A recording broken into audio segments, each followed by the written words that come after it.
तर दिल्लीतल्या जंतर मंतरवर सुरू असलेलं आंदोलन हे स्पॉन्सर आंदोलन आहे आणि नरेंद्र मोदींच्या नेतृत्वात देशात विकासाचा झंझावात सुरू असताना विरोधक आंदोलनाच्या माध्यमातून वेगळा अजेंडा राबवत असल्याची टीका रवींद्र चव्हाण यांनी केली आहे। या आंदोलनाला कोणत्या देशातून फंडिंग येतं हे लवकरच बाहेर येईल असंही त्यांनी म्हटलंय। स्पॉन्सर्ड असं आंदोलन आहे।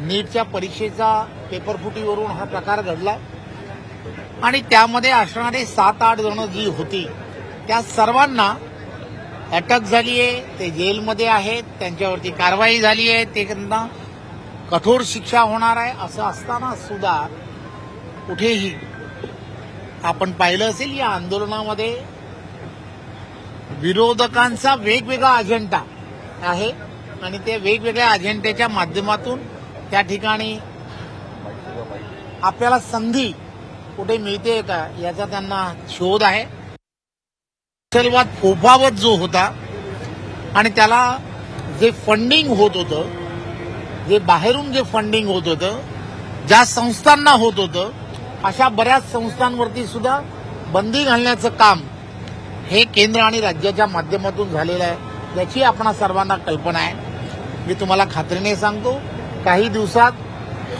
हे आंदोलन जे आहे हे स्पॉन्सर्ड बाय कोणाचं होतं, बाहेरच्या ज्या शक्ती आहेत विविध देशांमध्ये की ज्या यामध्ये काम करतायत, फंडिंग करतायत, ते लवकरच लोकांच्या समोर येईल।